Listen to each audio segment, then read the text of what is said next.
Allez, merci de choisir Perfect Télévision. Vous êtes dans Opinion croisée, mesdames, messieurs. Bienvenue à toutes et à tous. L'actualité en République démocratique du Congo reste dominée par le processus électoral. Nous sommes déjà à l'étape de pré-campagne.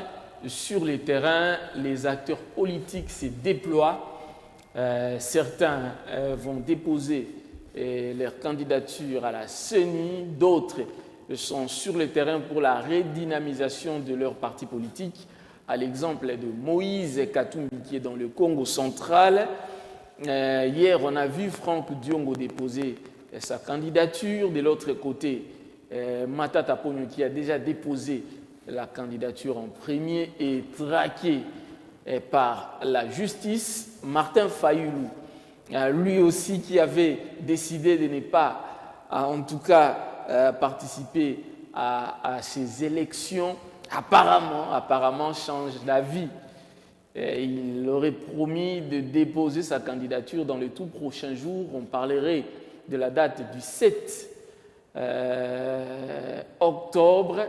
En tout cas, sur ce plateau, nous allons parler. Hier, d'ailleurs, on a vu sur les médias sociaux une, entre guillemets, prétendue équipe de campagne du chef de l'État qui a été aussitôt démenti par d'abord le secrétaire général de l'UDPS qui a promis une ordonnance présidentielle pour nommer l'équipe de campagne du chef de l'État, mais peu après, la porte-parole du chef de l'État, Mme Tina Salama, est venue avec un communiqué beaucoup plus explicite, un tweet, allais-je dire, beaucoup plus explicite pour expliquer la situation.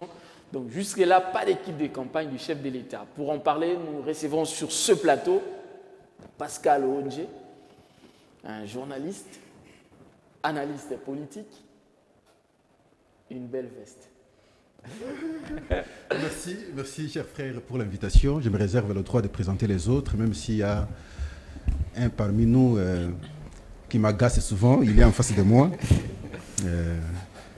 Tu as bien fait pour qu'on se retrouve finalement sur un même plateau. Il m'a beaucoup manqué aussi. J'ai suivi votre introduction qui est provocatrice en même temps, parce que quand vous analysez le concept tel que vous l'avez employé, je crois que les choses ne se sont pas passées de cette manière-là. Lorsque vous évoquez la question électorale, je vous ai toujours dit, j'ai toujours souhaité qu'on n'ait pas de tendances lorsqu'on parle d'élection. Lorsqu'on parle CENI, qu'on n'ait pas de tendances. Lorsque nous avons des tendances et lorsque nous parlons CENI, c'est que nous n'aimons pas nous-mêmes notre pays. Du fait simplement que nous avons accepté que, d'abord, CENI finalement, qu'on ait une institution qui soit indépendante, dont la capacité, la possibilité de nous organiser les élections. Et j'ai toujours indiqué que c'est des élections, si elles sont bien faites, nous aurons les meilleurs d'entre nous, parce que le souci ou l'objectif ultime des élections, c'est ressortir les meilleurs d'entre nous. Une fois dans les institutions, les meilleurs vont produire les meilleurs. Vous présentez l'OTAN, vous dites... Bon, j'entre déjà au débat. Je crois que ce qui n'est pas très bon, apparemment, parce que vous n'avez pas commencé. C'est votre introduction. Oui, je suis dans l'introduction toujours. Vous dites, Matata Ponyo, aussitôt déposer sa candidature, et voilà, traqué par la justice. Non. Question de la justice a précédé depuis longtemps. Je vous disais ici... Je n'ai pas utilisé aussitôt, j'ai dit Matata Ponyo. lui, a déjà déposé sa peine. Et traqué par la justice. Le premier à déposer et en même temps traqué par la justice. Or, la question de la justice a précédé son dépôt des candidatures. Je vous disais ici, lorsqu'il disait qu'il est candidat, on m'inquiète parce que je suis candidat. J'ai cherché un débat avec lui. Avec Matata. Ah oui. Et parce que l'emploi de sémantique, les concepts, il faut savoir les placer. Il n'est candidat que maintenant, après avoir déposé la candidature. Même alors, c'est jusqu'à ce que, comme c'est déjà fait pour la députation provinciale, lorsque la Cour constitutionnelle va confirmer sa candidature, à ce moment-là, il devient candidat. Mais avant, il était prétendant candidat. Mais lui faisait la confusion, il disait qu'il était candidat. Mais ne dites pas qu'il est traqué par la justice après avoir déposé sa candidature. Non. Le dossier judiciaire a précédé, en tout cas, le dépôt de sa candidature bien longtemps. Et donc, il faut dire ici... J'ai une question avant de poursuivre. N'est-ce pas que c'est lorsqu'on vient déposer la candidature que la CENI définit si oui ou non un candidat est éligible? Non, ce n'est pas la CENI, c'est la Cour constitutionnelle. Vous déposez votre candidature, la CENI ne fait que réceptionner votre dossier. Au niveau de la présidentielle? À tous les niveaux, la CENI réceptionne votre dossier, envoie maintenant à la Cour constitutionnelle pour appréciation. Et la Cour apprécie, la Cour vous confirme. C'est la décision de la Cour qui vous permet de vous affirmer comme candidat. Et pourquoi c'est lorsque il y a un manque d'un élément, la CENI refuse de réceptionner la candidature? Mais justement, la réception. Par exemple, le cas de Rex Kazadi. Dans la réception, la CENI énumère des critères. Vous devez remplir ces critères. La CENI a reçu votre candidature à son niveau. Elle transmet votre candidature à la Cour constitutionnelle pour validation définitive. Et la Cour valide votre candidature. À partir de ce moment-là, vous devenez candidat. Pour les députés, et on vous confie même un numéro. Alors, vous avez votre numéro, vous devenez candidat. Maintenant, vous pouvez aller à la campagne. Je me suis installé depuis très longtemps. Merci beaucoup. Pius Romain Roland il vous avait déjà annoncé, bien qu'il n'avait pas cité clairement votre nom, mais tout le monde sait que c'était une salutation indirecte. Qui pointait du doigt. Merci beaucoup, cher confrère. Pascal, c'est mon frère. Ouais. C'est mon frère, c'est mon ami. Et dans la presse, il n'y a personne que je respecte comme lui. Bien que nous sommes divergents sur le plan des idées, mais nous restons frères. C'est ça la confrérie et c'est ça être véritablement frère. Ce n'est pas en sortant du plateau de télévision où vous avez des divergences et puis dans le couloir, vous vous donnez les coups comme on en a vécu avec les autres et ça, c'est beaucoup plus puéril. En fait, je remercie d'abord de m'avoir invité et aussi remercier l'ex-première dame. Ah, oui, Marie-Olive Lembe Kabila, qui vient de sauver encore une vie humaine. Il s'appelle Irenge Joël. C'est pas ton jeune frère. Irenge Joël. Irenge Joël du Sud Kivu. Il a connu un accident mortel. Sa jambe était à 1 seconde d'amputation. Ah bon? Marie-Olive Lembe Kabila a payé les billets de Bukavu à Kinshasa jusqu'à l'interner au centre hospitalier Initiative Plus, CHIP, où il a été pris en charge, où sa jambe a été sauvée à 98%. Ici à Bibois. Non, à Bibois. Mais je dois aller rendre visite non, il est déjà rentré. Il est déjà rentré à Bukavu. C'est notre confrère, le directeur de la communication, Adam Chemissi, qui l'a accompagné. Elle a payé encore le billet, le séjour, puisqu'il était venu avec sa soeur pendant au moins 4 mois ici à Kinshasa. Et on a remis la jambe à 98% avec les concours de médecins congolais. Ici, je veux le dire, que nous devons avoir confiance à l'expertise congolaise. Moi, j'ai toujours dit, si vous mettez les Congolais dans les bonnes conditions, ils sont capables de vous créer même le ciel. Puisqu'il n'y a pas un peuple aussi intelligent que les Congolais. Mais la désorganisation, le manque de planification font en sorte que nous soyons toujours au bas de l'échelle. Voilà pourquoi je voulais jeter des fleurs encore à cette dame qui, par ailleurs, son statut a changé, mais son cœur n'a pas changé puisqu'elle est toujours proche des démunis, en fait. C'est la raison même de l'existence du centre hospitalier Initiative Plus. C'est pour rabattre le prix et diminuer la fréquence des transports des gens qui, par ailleurs, devraient quitter Kinshasa, la République démocratique, pour l'extérieur, peut-être en cours de route. Les pires pouvaient arriver, mais avec les concours de médecins congolais, tout est possible à Chypre. Alors. Et aussi, s'il faut dire, paraphraser ce que mon frère a dit, il est vrai que les déboires judiciaires contre Matata Mponyo, c'est du fait qu'il s'était prononcé au départ qu'il sera candidat à la présidentielle. Peut-être les concepts, les sémantiques, comme tu l'as dit, je te concède, mais il s'était déjà prononcé comme moi, je m'étais prononcé, que je serai candidat à la présidentielle de 2023. Mais malheureusement, je ne crois pas à cette CENI. Vous êtes prononcé plutôt en 2018. Non, même en 2023. Même en 2023. Sauf que je ne crois pas à cette CENI tribalisée et qui frise même les consciences humaines. Ce n'est pas un intellectuel comme vous, comme moi, pouvons cautionner cette CENI. Je l'ai décrié plusieurs fois sur le plateau de télévision. Qu'est-ce que Ronsard Malonda avait fait pour qu'il soit débouté, pour qu'une femme soit dénudée dans les rues de Kinshasa en train de pisser sur la photo de Ronsard Malonda? Qu'est-ce que Joséphine Ngaloula est allée faire ayant double identité? Et vous savez qu'en droit, la fraude corrompt tout. Qu'est-ce que Patricia Seya est allée avec une fausse identité en tant que katangaise alors qu'elle est kassaïenne? Voilà quand je te dis, qu'est-ce que les autres qui sont allés à la CENI en violation de l'article 12 de la loi portant organisation et fonctionnement de la CENI, ils n'ont pas été munis de procès-verbaux désignés par leur famille politique. Alors, en tant qu'intellectuel, en tout cas, moi, je me dis, cette CENI laisse à désirer.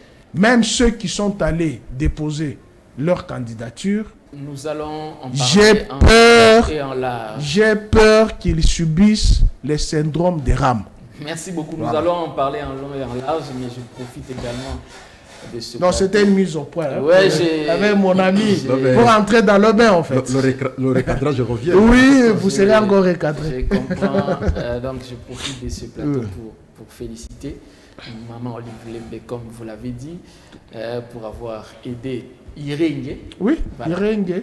Joël. C'est un journaliste. C'est un journaliste, c'est un confrère. En plus, c'est un confrère journaliste qui porte le même nom que moi. Donc, ça c'est un plaisir de toutes les façons. Maman Olive Lembe, c'est dans ses habitudes. Bon, il n'est pas le premier, comme vous dites. Hein. Oui, ce sont ses habitudes. Elle vient en aide à plusieurs personnes. Merci beaucoup. Alors, Fidèle, lui, il est aussi du Sud Kivu d'ailleurs. L'ami du gouverneur du Sud Kivu, Théo Ngwabiche. Merci beaucoup. Le gouverneur, il est à Kinshasa. Vous l'avez bien dit. Je ne suis pas son ami, je suis son frère propre. J'ai l'obligation de porter sa voix, de dire tout ce qu'il est en train de faire. Comme gouverneur de l'Union Sacrée, lui, il est de l'UDPS maintenant. Il est de l'UDPS. Mais le fait qu'il soit de l'UDPS et moi de l'opposition, ça ne m'enlève en rien l'occasion ou l'opportunité lorsqu'il fait des choses comme gouverneur des provinces et des choses qui sont visibles, nous ne pouvons pas ne pas quand même dire quelque chose là-dessus. Mais avant d'aborder peut-être quelques éléments sur le gouverneur, je voulais vous remercier de l'invitation et aussi saluer les aînés qui sont avec nous, les éminents journalistes que nous avons toujours l'habitude de suivre. Je suis très heureux de partager ces plateaux avec le doyen Pascal, que je suis très souvent, dont j'admire vraiment la constance dans les idées, le calme sur les plateaux. Je suis aussi heureux de partager les plateaux avec le doyen Pius, à qui je transmets les salutations de mon petit frère qui vous suit à partir de l'Australie. Oh, l'Australien. Oui, oui. Sincèrement, il aime beaucoup vous suivre avec M. Nico Faye. Récemment, j'ai parlé à Nico Faye. Le procureur général. Je pense qu'ils sont déjà en contact. Jaziri, Pius est là. Si vous allez nous suivre, il va vous envoyer son numéro juste pour quelques litres de carburant parce que vous aviez estimé que vous les suivez et que vous les fanatisez. Merci Je salue aussi les frères. Les Kabila Forever. Kabila Forever. Je les salue aussi. Un garçon qui est en train de monter, qui brille vraiment. Et je suis souvent ces argumentaires qui tiennent debout. Voilà, d'entrée de jeu, je voulais saluer le gouverneur Théo Ngouabidje, dont j'apprendrai qu'il est à Kinshasa. Moi, je vous apprends qu'il serait à Kinshasa. Je crois qu'il va m'appeler. D'un moment à l'autre, il va m'appeler parce que il ne peut pas ne pas m'appeler au vu du travail que nous sommes en train de faire en sa faveur. Le gouverneur Théo Ngouabidje, encore une fois, a fait vraiment des actions qui nécessitent que nous puissions quand même jeter un coup d'œil là-dessus. J'ai suivi la distribution des fournitures scolaires qui continue dans toutes les écoles du territoire d'Idjou. Avec l'argent des contribuables ou bien je ne sais pas si c'est l'argent des contribuables, mais je sais que c'est par sa fondation sur terrain. Il a une fondation sur terrain qui est en train de distribuer les fournitures scolaires. Je vous ai dit récemment que Idjou, c'est un territoire oublié, désenclavé. Il n'y a pas de véhicules là, il n'y a même pas de motos. C'est-à-dire qu'il y a des enfants, malgré la prétendue gratuité qui a été décrétée, il y a des enfants qui ne peuvent pas aller à l'école, tout simplement parce qu'ils sont en manque de fournitures scolaires. Oui. Et si le gouverneur a jeté son regard sur ces enfants des familles, issus des familles démunies, quand même nous pouvons lui féliciter pour ça. Aussi, nous les félicitons pour la campagne agricole qu'il a lancée la semaine dernière dans le territoire d'Idjou, qui est mon territoire natal, où je suis né, où habitent mes parents même au moment où je parle. Il a procédé à la distribution gratuite des intrants. Vous savez, chez nous, il y a des gens qui laissent les champs non cultivés, faute des intrants. Oui. Mais on a distribué des intrants, des boutures, des soja, beaucoup de semences, des outils aratoires aussi pour les agriculteurs. Et je pense que ça, quand même, c'est à féliciter. Et enfin, il est en train de mettre en place un projet d'une route qui va quitter Bukavu, qui va relier Bukavu à Goma. Bukavu-Goma, une route asphaltée. Et c'est pour ça elle a toujours existé, cette route. La route existe, mais en délabrement très avancé. Le gouverneur est là et j'aurais appris qu'il a réussi à trouver un financement de la BAD pour l'asphalte de cette route qui quitte Bukavu pour Goma via Minembwe, ainsi de suite. Merci. Voilà comment je tenais à lui féliciter encore pour ses énièmes courage. Monsieur le gouverneur, ça fait des actions très palpables qu'il est en train de mener sur terre. Ça fait, monsieur le gouverneur Théo Ngouabidje, ça fait 2 ou 3 émissions qui est notre ami fidèle à parler de vous. Je ne peux que faire de ça. Il est mon frère et je dois l'encourager. Pour vous écouter personnellement, de toutes les façons, le numéro est là au bas de l'écran. Vous pouvez nous appeler ou passer par lui pour vous exprimer ici chez nous. Je crois qu'il le fera. C'est un homme sympa. Il va le faire. Sur Perfect Télévision, nous recevons tout le monde. Pouvoir comme majorité, nous recevons tout le monde. Mitterrand, Kabila Forever, je salue Mpetshi, notre ami Mpetshi qui fait un excellent travail. Il soutient Joseph Kabila, le sénateur a dit Joseph Kabila. Il le fait convenablement. On dit que c'est l'un des rares jeunes à se démarquer. C'est vrai. Effectivement, merci d'abord pour l'invitation et puis je profite de l'occasion pour saluer les aînés avec qui nous partageons le plateau, les vieux Pascal ainsi que les vieux Roland, mais également M. Fidèle, avec qui nous avions déjà échangé autrefois. C'est vraiment un énorme plaisir pour moi. Pourquoi? Parce que Ce sont les aînés avec qui on avait peut-être l'habitude d'échanger, mais en distance, c'est-à-dire on appréciait leurs différentes sorties médiatiques. Mais aujourd'hui, nous avons cette possibilité, grâce à la défense du kabylisme authentique, initiée par les camarades du Néon Petit Kamba, de partager les mêmes plateaux que eux. Donc c'est une façon de dire que nous sommes des vrais kabylistes.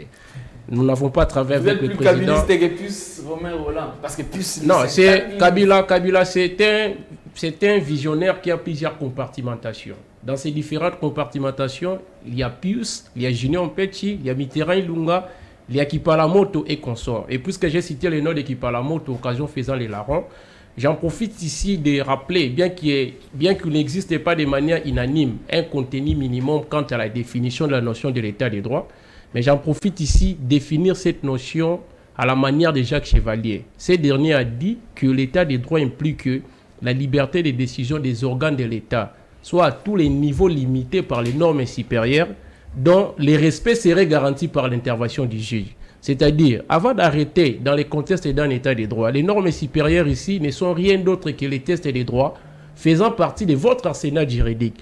Et qui va maintenant faire appliquer ou faire respecter l'application de ces tests des lois? C'est les juges, parce qu'en droit congolais, c'est les juges, les seuls juges qui ont le pouvoir de condamner. Maintenant, réfléchissons. De quelle manière Kipalamoto a été enlevé? De quelle manière Kipalamoto a été appréhendé? On pouvait peut-être se saisir de sa personne si 2 mandats de comparution a été, comment dirais-je, mis à la disposition de ces derniers, mais il a refusé de comparaître. Mais chose grave, à la suite de ses opinions politiques, non seulement Kipalamoto est incarcéré méchamment, on ne sait où les trouver. Introuvable jusqu'à présent. Autrefois, nous étions dans le bureau conjoint des Nations Unies. Les responsables auprès de qui nous étions ici nous ont promis que nous allons mener aussi les investigations de notre manière pour pouvoir trouver les camarades. Mais même les bureaux conjoints des Nations Unies est incapable de retrouver Kipalamoto. Raison pour laquelle... Même pas sa famille biologique. Même pas sa famille biologique. Raison pour laquelle, ici, je vais dire à l'IDPS que tout ce qui va arriver... Qu'est-ce que l'IDPS vient faire quoi ici? Qui a la commande de la République? Tshisekedi a été élu président de la République sous la casquette de quelle formation politique? Il s'est présenté aux élections comme membre de quel parti politique? Mais réfléchissons. La raison pour laquelle nous disons ici que tout ce qui va arriver à Kipalamoto... Dès lors qu'il est président, il est président. Mais Kabouya vous a fait Kabouya venait de vous faire une démonstration de la honte. Il vous dit que ceux qui seront commis à l'équipe qui va soutenir Tshisekedi aux élections seront nommés par l'ordonnance présidentielle. C'est-à-dire le président de la République. Ces ordonnances, au lieu de produire les effets erga omnes, puisque ça engage la République, mais ça va produire les effets à l'égard de l'IDPS. Donc, d'après Kabouya Augustin, Tshisekedi ne sait jamais, en sa qualité du président de la République, désolidariser de l'IDPS. La raison pour laquelle on doit tout incomber ou mettre à la charge de l'IDPS, c'est ce qu'il faisait à l'époque du président Kabila.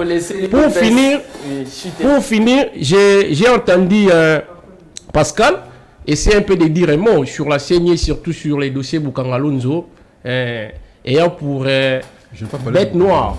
Non, vous avez parlé de la CENI, mais vous avez fait allusion à la personne de Matata, à la suite du fait qu'aujourd'hui, il est présumé innocent dans une affaire de détournement. Il n'a pas cité Bukangalonzo, mais il a parlé de la justice. Il serait traqué. Non, pas il est traqué, c'est moi qui ai cité en privé. Il est traqué par la justice dans l'affaire Bukangalonzo. Je n'ai répliqué que c'est que lui. Ok, merci. Je peux évoluer. Merci. Et je pense que sur ces dossiers, déjà, s'il faut rester dans l'approche procédurale, la procédure a été déjà biaisée, violée depuis le départ.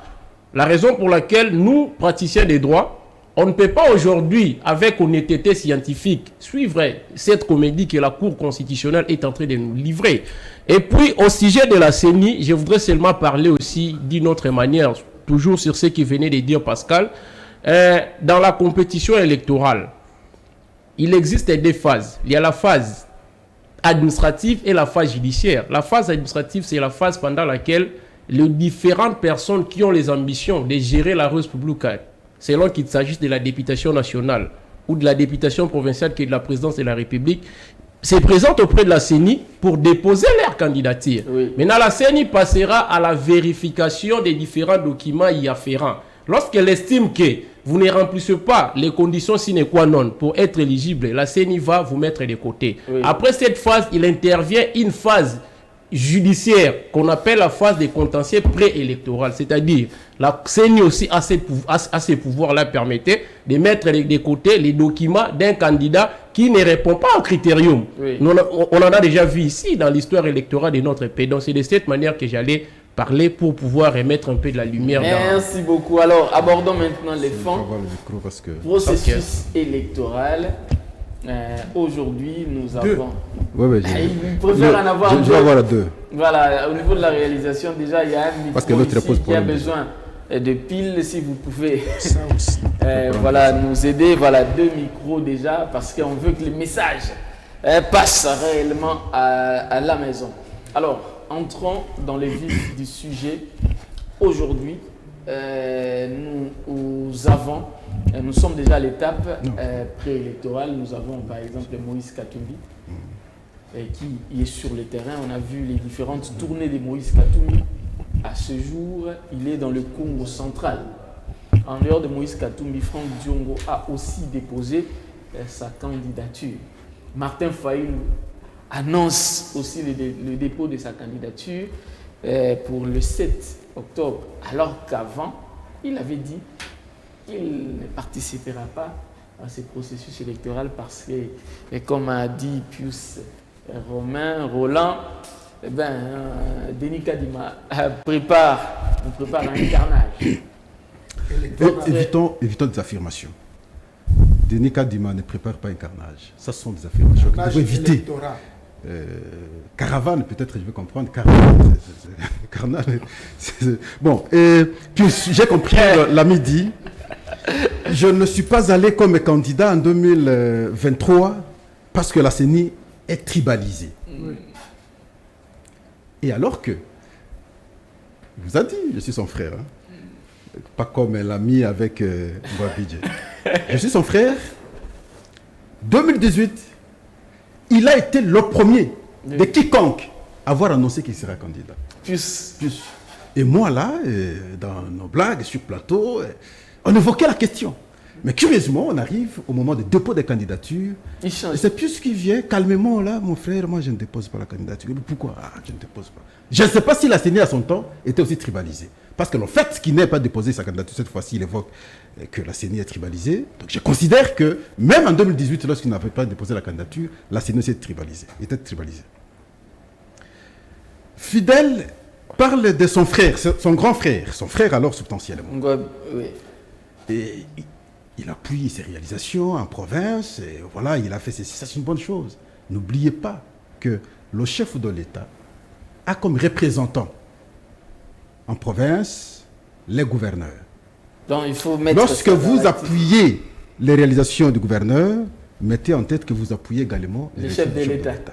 Mais c'est un peu incompatible. D'un côté, vous appuyez parce que peut-être le fait qu'il soit votre frère, vous appuyez ses réalisations, mais vous vous retrouvez dans l'opposition pour ne pas accepter ce que le chef fait. Parce que le fait d'être à l'opposition, ça veut dire que vous n'êtes pas d'accord avec ce qui est fait par au niveau central.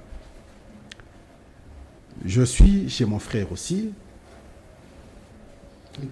Mitterrand. Il y a eu des gens qui ont déposé des candidatures à la députation nationale. Aujourd'hui, ils ne sont pas alignés pour compétir. Or, les dossiers ont été réceptionnés par la CENI, mais arrivé à la Cour constitutionnelle, la liste tombe. Cela dit simplement que la CENI n'a pas la compétence de conclure le dossier. La compétence revient à la Cour constitutionnelle. C'est comme ça que je dis. Ce n'est pas le fait que vous ayez déposé la candidature à la CENI que vous êtes alors confirmé comme candidat. Non, on est confirmé comme candidat lorsque la Cour constitutionnelle rend son arrêt et vous confirme comme candidat, remet à la CENI pour que vous puissiez faire le travail normalement. Les élections, comme je le dis ici, je ne voudrais pas qu'on bipolarise le débat. C'est un débat qui nécessite, parce que si nous savons l'orienter, les vraies conséquences seront pour nous après les élections. Ça veut dire que nous aurons les meilleurs, comme je l'ai dit ici, qui vont travailler pour nous. Mais si déjà, en amont maintenant, nous avons des positions qui dégagent des tendances alors que nous parlons d'une institution indépendante, je ne pense pas que c'est une bonne chose. Tout ce que nous pouvons faire, c'est, à travers nos points de vue, pousser la CENI à faire bien le travail, à ce stade, à faire bien le travail pour que le résultat reflète effectivement la volonté populaire. Et pensez-vous que la CENI fait bien son travail jusqu'ici? Jusqu'ici, parce que il y a un tableau de bord qu'on a dressé, qu'on appelle calendrier. Je me pose la question, est-ce que les étapes qui sont déterminées dans ce calendrier sont respectées? Je dis oui. Mais à partir du moment où ces étapes sont respectées, je n'en fais pas un problème. Est-ce qu'il y a des candidatures aujourd'hui, parce qu'il a parlé du tribalisme dans la CENI, qui ont été écartées du fait des raisons politiques? Jusqu'ici, je n'ai pas encore vu. Emery Okoundji, chez vous, par exemple, Emery Okoundji, la Cour constitutionnelle avait demandé à la CENI de remettre sa candidature. Mais là, la candidature d'Emery Okoundji... Je souvis même son grand frère. Le parti n'a pas atteint le seuil. Oui. Lorsque votre parti n'atteint pas le seuil, vous ne remplissez pas les critères. Le premier critère, c'est faire tout pour atteindre le seuil. Oui. Mais un parti qui n'a pas atteint le seuil accuse. Et nous aussi, nous relayons ce point de vue. Non. On a vu le nombre de candidatures alignées par son parti. C'est à peine septantaine, quelque chose comme ça. Donc il n'a pas atteint. Il n'a pas atteint le seuil. Ce dossier, cette idée a été pondue à l'époque par Robert Minakou et les autres. Oui. Question d'essai ici. Mais quelque part, le souci était d'éviter les partis mallettes. Et le débat hier, les politiques n'acceptaient pas la conception de Robert Minakou, ainsi de suite. C'était une bonne chose en fait. Parce que nous avons une panoplie de partis politiques. Alors si tout parti politique doit s'aligner, c'est déjà un problème. Donc l'OCEI, c'est pour diminuer le nombre de partis politiques, permettre qu'on ait un ordre, en tout cas un peu déterminé, pour avoir des élections. Mais je constate ici que le FONUS n'a pas atteint l'OCEI. Et nous avions vu ce qui a été publié par la CENI. Au moins que la Cour nous dise le contraire, mais jusqu'ici, je n'ai pas encore vu un arrêt de la Cour reconnaissant un parti n'ayant pas atteint le seuil. Merci beaucoup. Franck Ediongo. Bon, c'est un grand frère. Je connais ses manières de communiquer. Je sais que c'est une plaisanterie simplement parce qu'il sait que... On commence à vous traiter le discours. Excusez, parce que je connais bien mon confrère. Parce qu'il sait que Moïse Katumbi est candidat. Je ne vois pas Franck Ediongo aller en opposition et à Moïse Katumbi et à Tshisekedi. Je ne le vois pas. Comment ça? Vous allez voir, vous allez me donner raison, mais je crains qu'il ait déposé $100 000 à la CENI qui va bénéficier. À l'État comme... Oui, je ne le vois pas aller comme candidat, vous allez me donner raison. Donc il fait un jeu, j'ai vu à son temps aussi, les Monanté, tout ça faisait pour les Vital Kamere. On annonce des candidatures, mais... Au finish, il ne dépose pas de candidature. Mais lui, il a déposé.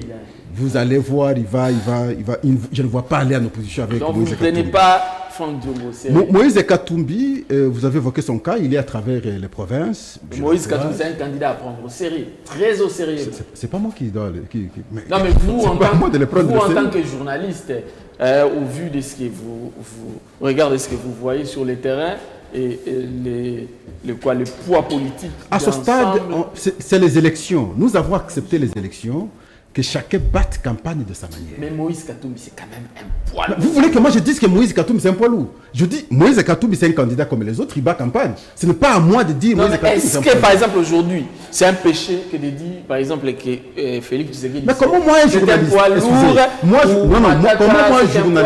Comment moi, un journaliste, je dois affirmer que Moïse Katumbi, c'est un poids lourd? Est-ce que c'est un péché? Non. Ça viole quelle disposition du code de déontologie? Katumbi, c'est un candidat. Je ne sais pas, peut-être vous prenez une position pour le défendre. Katumbi, c'est un candidat qui sillonne maintenant les provinces. J'apprécie, nous sommes en démocratie. Oui. Il prépare déjà sa base parce que dans quelques jours, c'est la campagne. Je dis bravo, il doit continuer, il doit se battre. Moi, je me limite là. Ce n'est pas à moi d'apprécier ce que Katumbi fait pour dire il est meilleur, il est faible. Non, je ne peux pas faire ça. Et qui c'est qui dit? C'est un candidat président en fonction qui, de lui-même, ne s'est pas encore prononcé. Non, déjà c'est lui le candidat de l'Union sacrée, c'est connu de tout le monde. Excusez, je dis de lui-même. L'Union sacrée a parlé, l'UDPS a parlé, d'autres ont parlé. Est-ce qu'il ira comme candidat? Est-ce qu'il est candidat indépendant? Est-ce qu'il ira sur la bête de l'UDPS? Ce n'est pas encore connu. Donc, lui-même, ne s'est pas encore prononcé. c'est les différentes plateformes qui l'agglutinent qui se sont prononcées. Nous pouvons vivre et c'est ça l'objectivité. Une scène où Tshisekedi dit je renonce comme l'a fait Macky Sall. Merveille.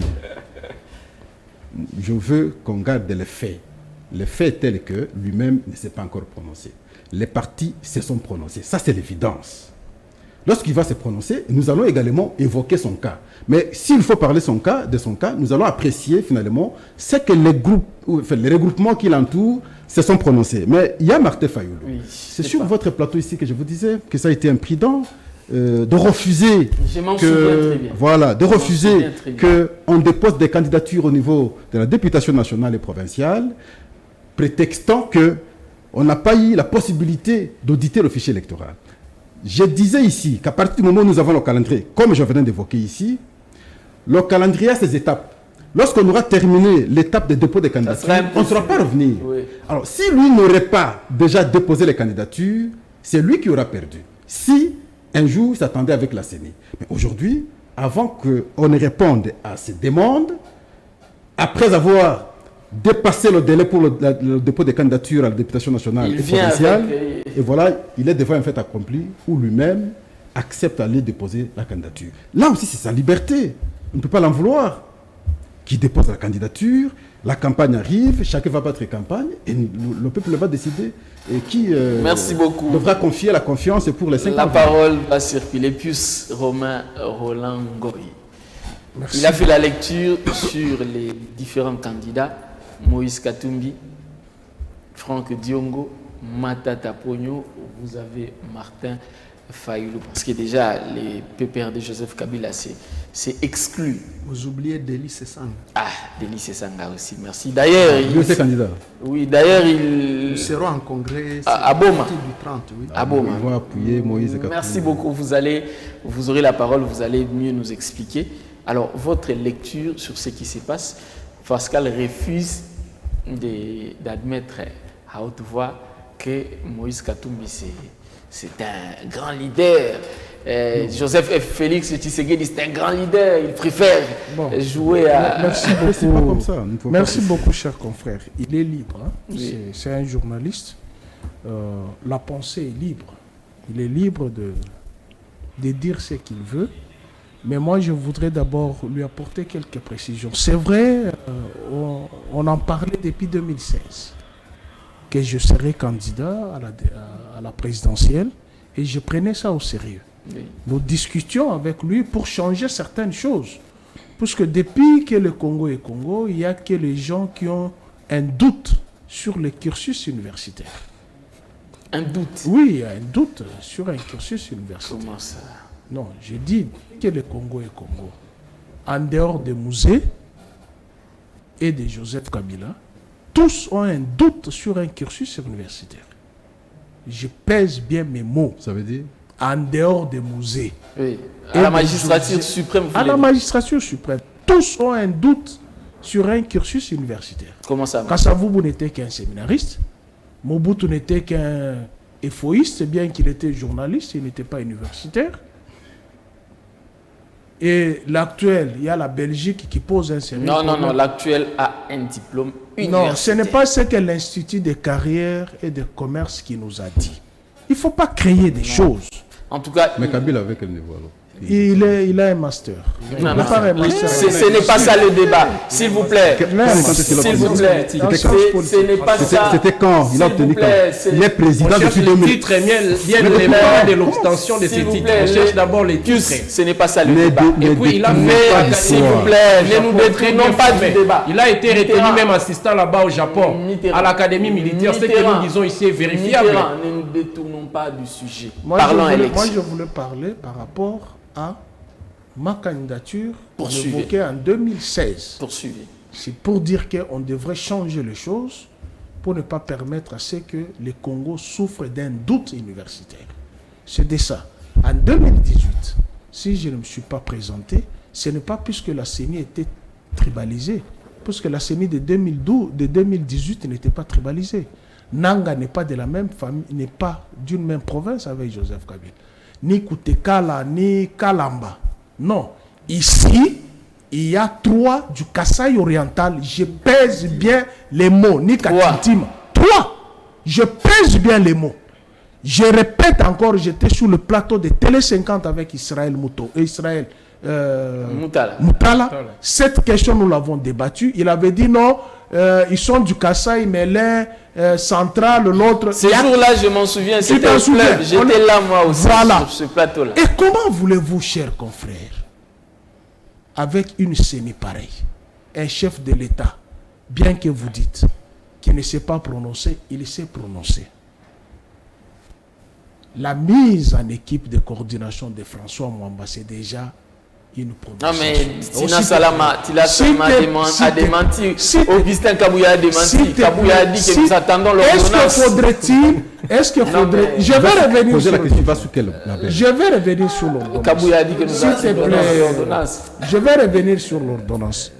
Est-ce que nous n'avions pas vu les images où François Mwamba, à sa droite, Augustin Kabouya à côté, où il part, et Bérande à ses côtés, où il donnait les 11 membres de l'équipe de campagne de Tshilombo. Ces images existent, d'ailleurs c'est sur les réseaux sociaux. Et de quoi tu doutes alors? Mais bon, ça a été démenti. Non, me déroute. Ça a été démenti, c'est de leur habitude. Il y a un ADN. C'est pourquoi je confirme à mon ami, le Congo souffre d'un doute universitaire.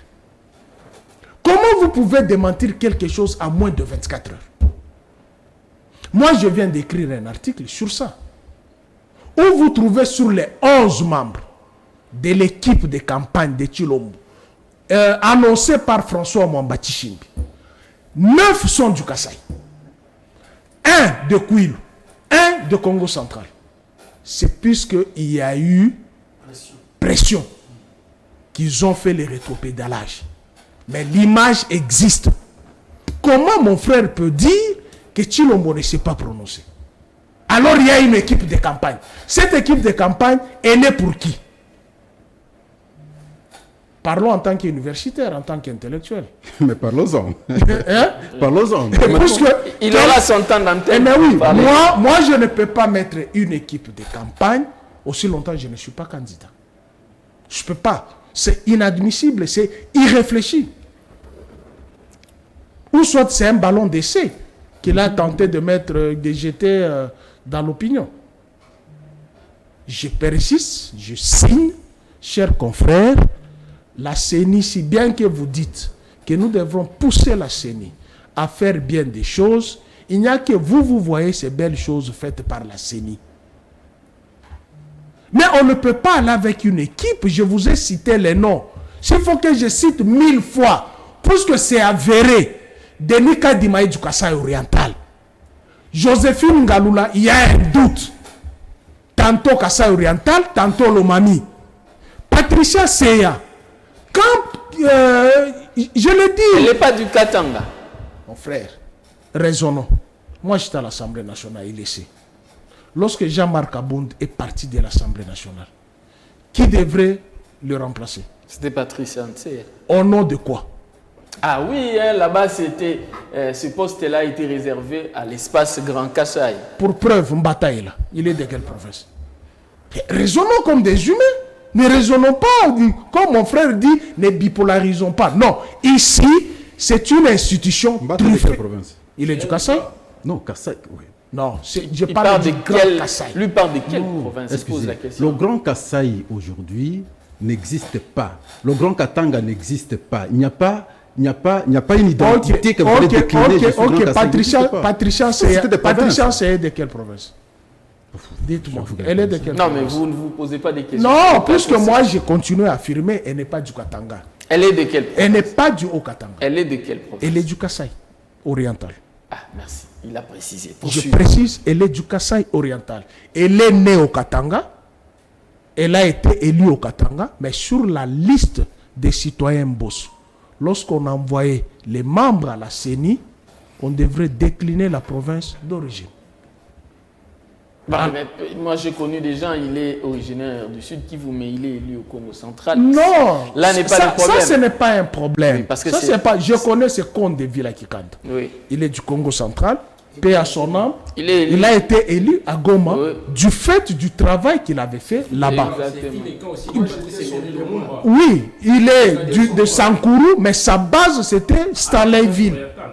C'est comme Takizala. Oui. Takizala est de Kwilu, mais sa base électorale, c'est le Haut-Katanga. Pour preuve, il a construit une très belle université dans le Haut-Katanga. Je parlais de Takizala. Oui. Il a été député à la première législature. Ici, on parle des postes de responsabilité, la représentation. Ici, géopolitique. Oui, géopolitique. On ne peut pas mentir à ce point. Oui. Parce que c'est prévu dans la Constitution. La Constitution insiste sur le partage, sur le respect de l'espace géopolitique. Exact. Alors, lorsque vous venez avec une identité qui n'est pas la vôtre, vous représentez les Katanga alors que vous n'êtes pas de là. Dans votre ADN, c'est le Kasaï. Et il y a 3 membres du Kasaï interdits par l'article 10 de la loi portant organisation et fonctionnement de la CENI, à son dernier alinéa. Interdit. Il y a 15 membres à la CENI.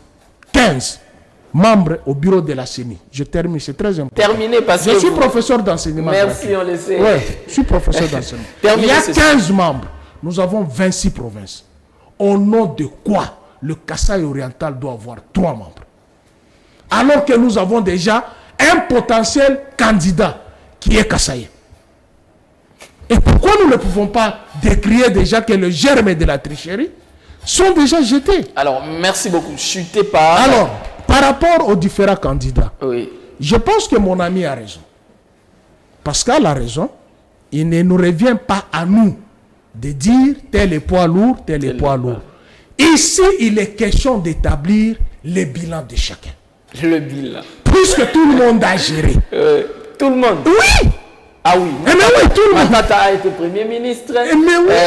Tshisekedi est président de la République. Oui. Katumbi, gouverneur de la province. Oui. Denis Sesanga, plusieurs fois ministre, député national, dont la production législative est positive.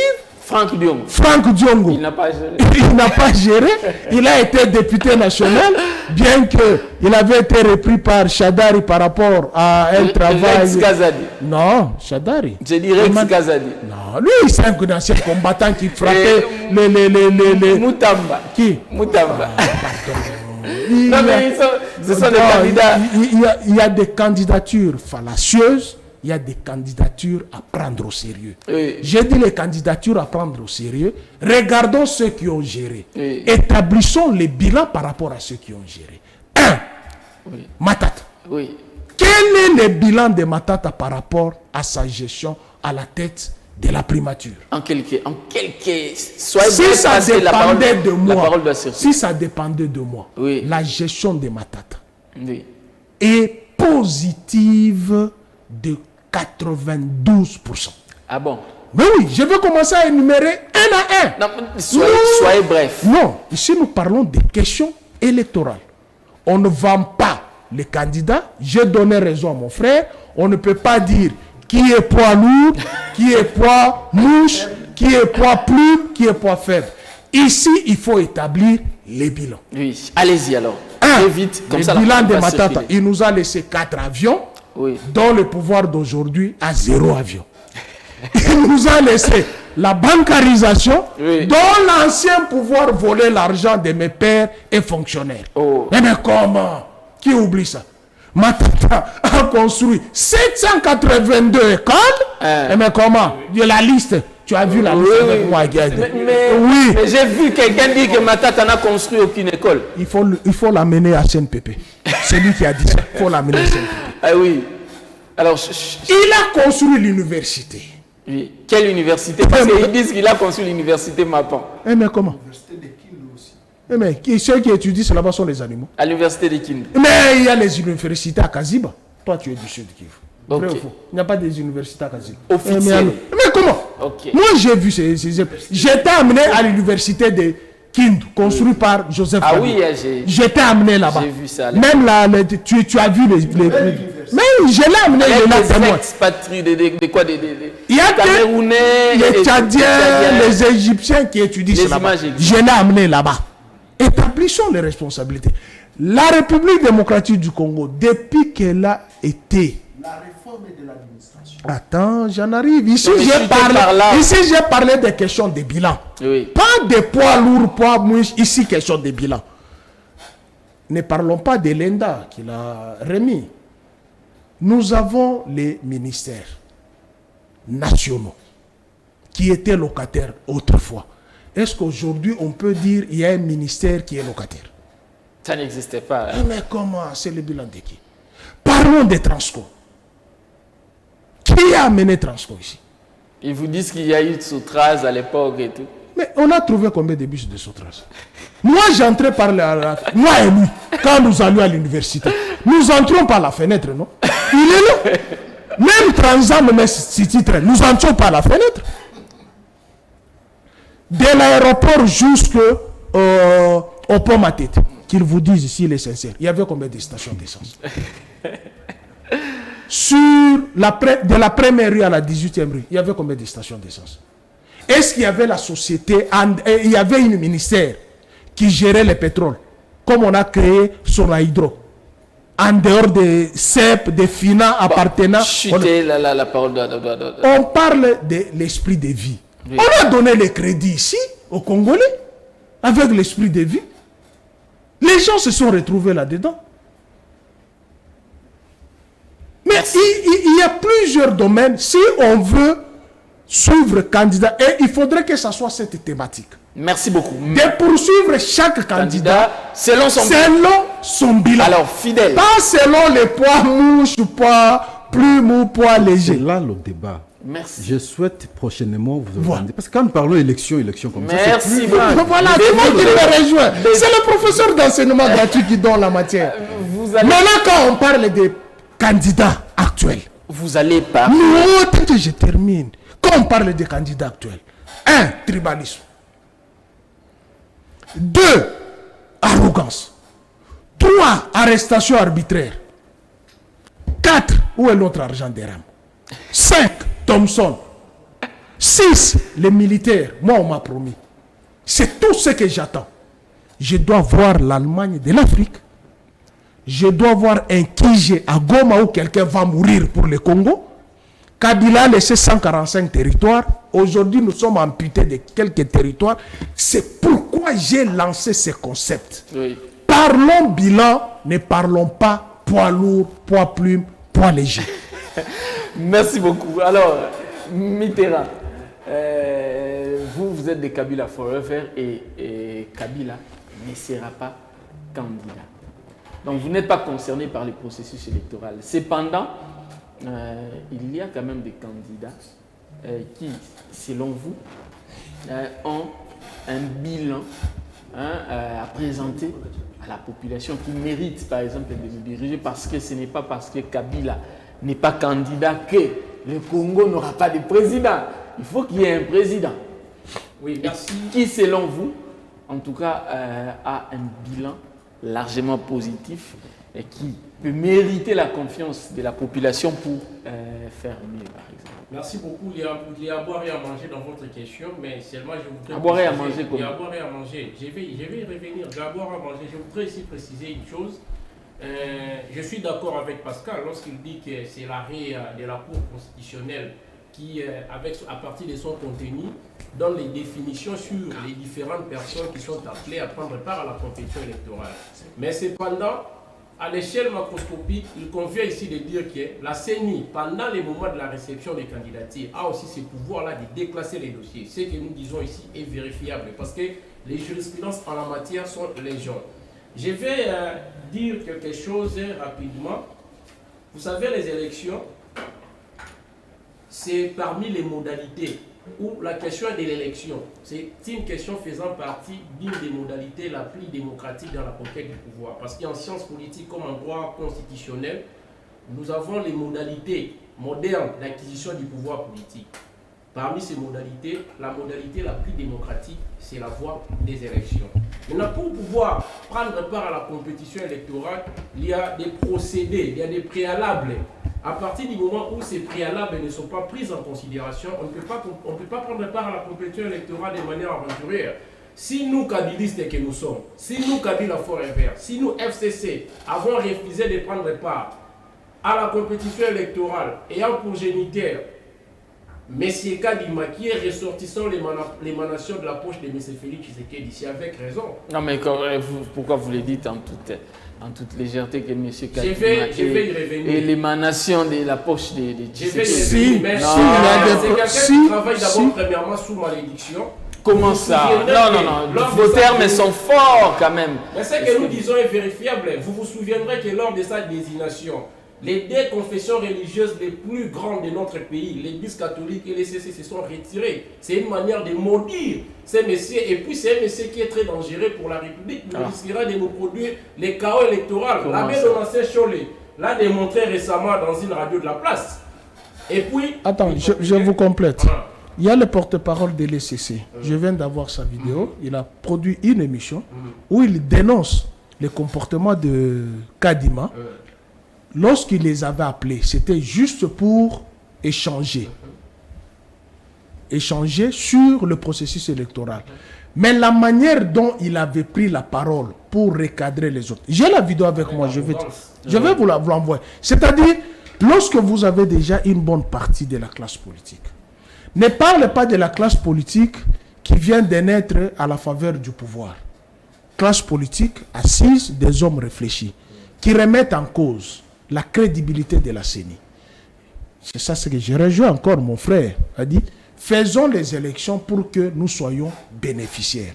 Ne faisons pas les élections pour que demain, nous commençons à nous gratter la tête. Merci. Non seulement par un mauvais choix, mais par les pires qui risquent plus qu'ailleurs.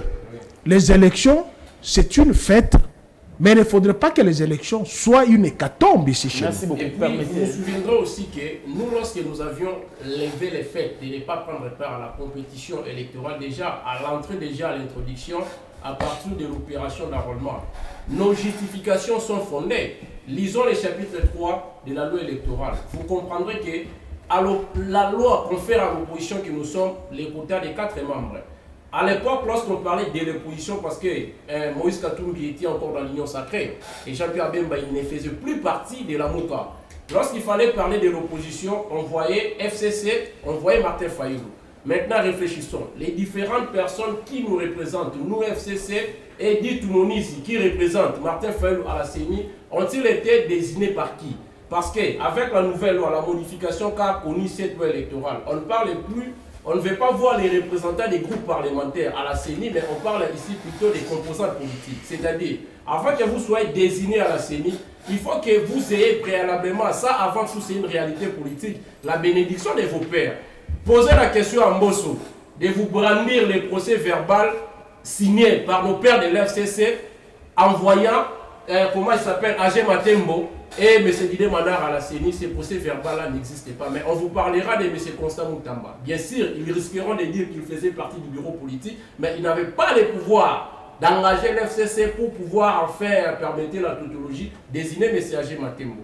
Et puis, les problèmes encore se situent au niveau de la composition, de la formation du bureau de la Cour constitutionnelle. Vous vous rappellerez que les juges, je crois Kalouba, les noms m'échappent, autrefois ils ont été par une procédure inconstitutionnellement constatée, virée de la Cour constitutionnelle par M. Félix Tshisekedi. Et pourtant, leur mandat n'était pas encore arrivé à terme.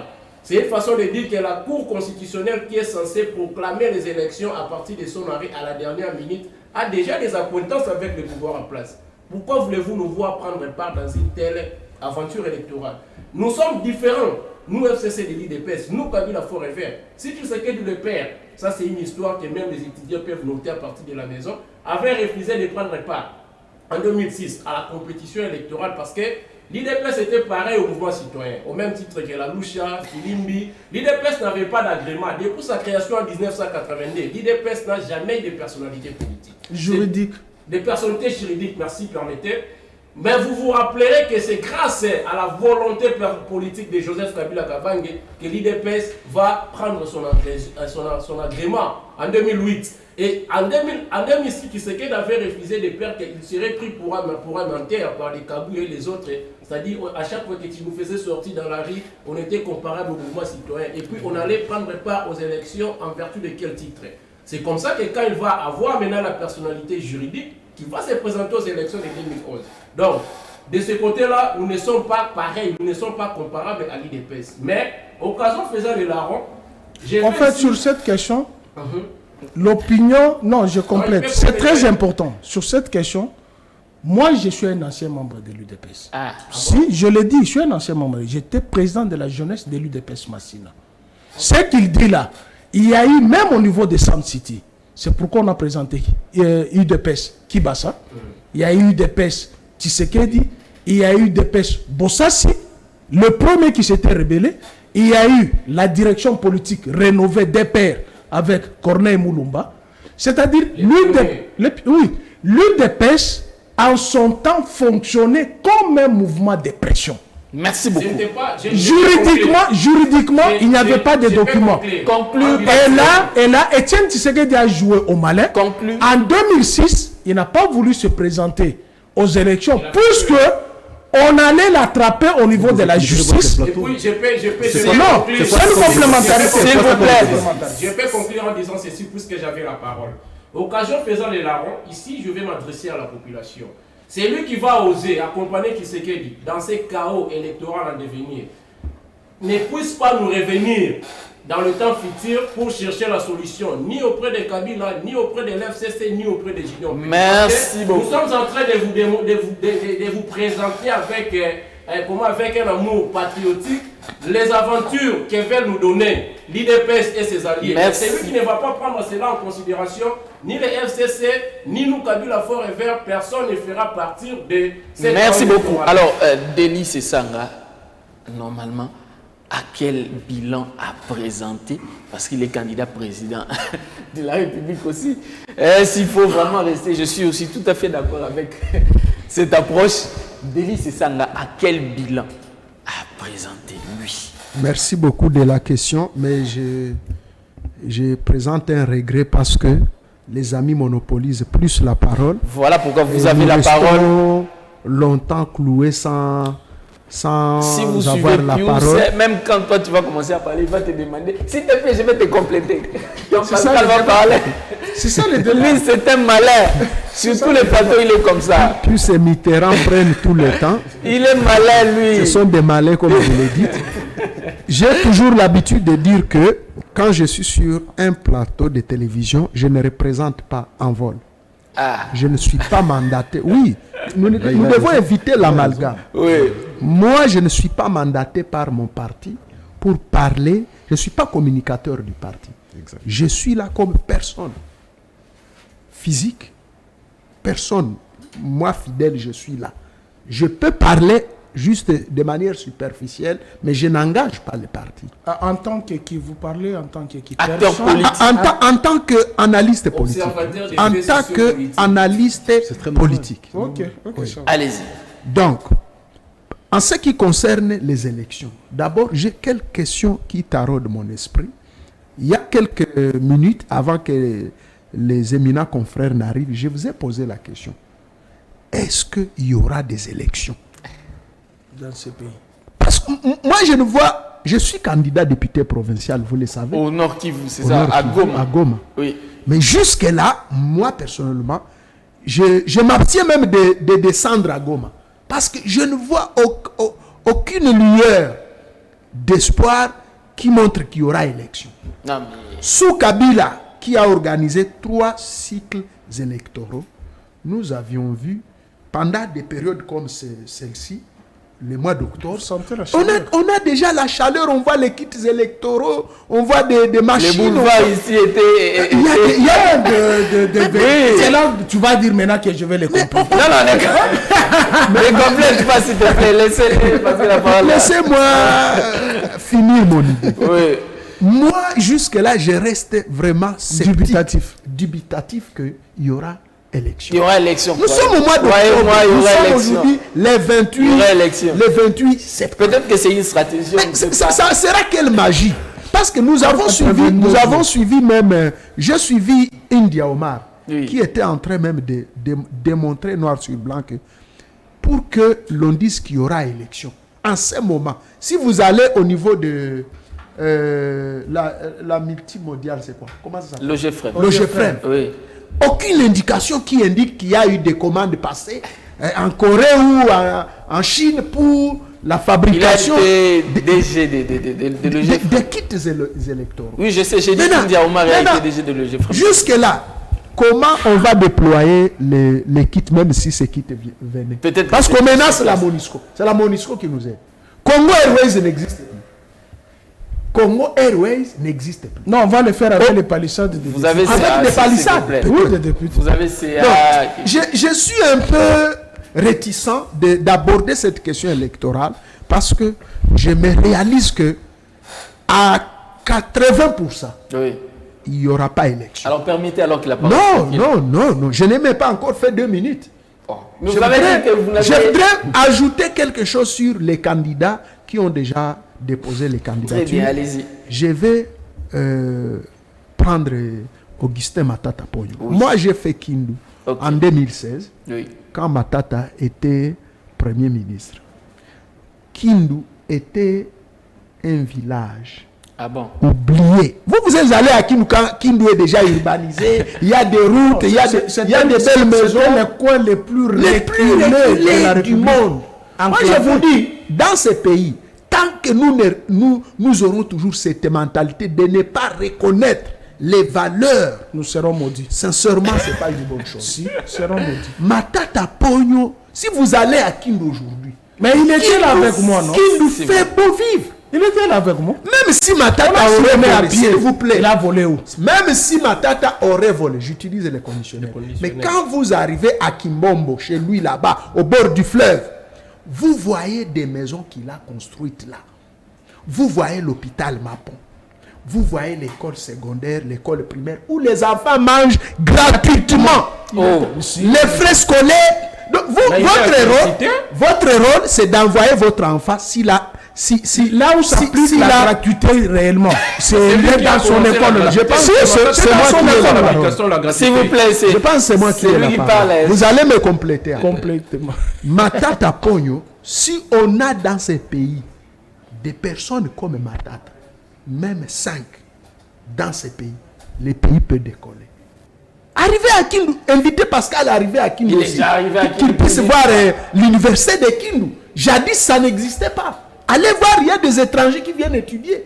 Quitter le centre-ville jusqu'à l'université là. C'était des terres, des routes en terre battue. Mais allez là-bas aujourd'hui. En bus. Macadamisé. Hein? Allez à Kindu aujourd'hui, vous allez voir des maisons, des hôtels qui n'existaient pas. Dans le centre-ville, il y avait même des maisons en paille. Dans le centre-ville. Mais sous Matata, même s'il aurait, j'utilise les conditionnels, si tous les gens qui volent pourraient aussi aller développer leur coin, comme les gens ont volé, nous avons appris les gens autour du président, ils ont volé, mais allez chez eux là. Une bouteille d'eau, 10 000 francs. Une bouteille d'un colis, $10. Que ces gens-là qui volent aussi, qui puissent aller développer chez eux. Je pense que Matata mérite beaucoup de respect. Vous avez oublié un élément. Matata a laissé le rajeunissement de l'administration publique. Si. Vous le savez que l'administration publique était devenue très vétuste. Il a créé les projets dont moi je suis si je suis à Kinshasa. C'est à cause de l'un des projets de Matata Ponyo. Du rajeunissement. Donc vous là, vous en êtes... Moi je suis les fruits. On vous appelle même les fruits, les enfants de Matata. Il a mis en place les projets des jeunes professionnels qui existent jusqu'encore aujourd'hui. L'ENA, l'École nationale de l'administration, même si aujourd'hui elle est torpillée, on commence à en faire des quotas, mais à notre temps, c'était la méritocratie. Vous devez passer par des concours, vous prouvez ce dont vous êtes capable, on vous met dans l'avion, on vous amène ici, Allez voir la place des évolués, comment c'est développé aujourd'hui. Il a mis en place les directions standards. Les directions standards à compétences horizontales dans toutes les administrations. Ce sont des projets de Matata Ponyo et personne ne peut les contester. Et moi, je pense que une personnalité comme Matata Ponyo, sous Matata Ponyo, avec un budget de 3 milliards, les fonctionnaires de l'État étaient payés les derniers, les 20. Les derniers. Les militaires, les 10. Oui. Les policiers, au plus tard, les 15. Mais aujourd'hui, nous sommes les 28. Aucun fonctionnaire n'est payé. Ah bon, vous êtes... Moi, je suis fonctionnaire. Aucun fonctionnaire, maintenant où je parle, n'est payé. On commence à payer les 45 avec un budget de 16 milliards. Moi, je pense qu'on doit arrêter les mensonges. Moi, j'interpelle les gens qui sont en train de poursuivre Matata. Matata serait une personne ressource sous d'autres cieux. Matata, Kabila seraient des personnes qui seraient contactées, consultées par le régime en place. Qu'est-ce que vous aviez fait à votre temps pour que Congo Airways puisse être... là, tu reviens à mon article. Qu'est-ce que vous aviez fait pour que vous puissiez construire des écoles? Même pour mettre fin à la guerre de l'Est, il faut une école qu'on a construite dans le Kassai qui a coûté 10 millions de dollars. Qui aurait coûté une école secondaire? Mais qui sait, s'il vous plaît, s'il vous plaît, au finish, Matata mérite du respect. Merci beaucoup. Alors, Matata a un Pascal Ondje. Quant au reste des candidats, les Katumbi et les autres, bon, qu'ils viennent, nous allons nous affronter sur le terrain. Mais je vous informe que nous serons en congrès, nous en vol, nous serons. Mais tu as dit que tu ne parles pas. Non, je ne parle pas. C'est différent ce que j'ai dit. Mais c'est dit, ça m'engage. Nous serons en congrès à partir du 30. Envol sera en congrès à partir du 30 à Boma jusqu'au 2 octobre. C'est à partir de là que nous allons définir, à l'issue du congrès, si notre leader, l'honorable Délice Sanga, va nous représenter et où va présenter sa candidature à la magistrature suprême. Merci beaucoup. Alors, Pascal, j'aimerais vraiment qu'on reste dans la méthodologie proposée par vous. Mais il fallait imposer cette méthodologie. Si, j'ai imposé ça. Attendez, ils ont suivi la même méthodologie, je pense, et j'ai personnellement aimé ça. C'est ça un scientifique.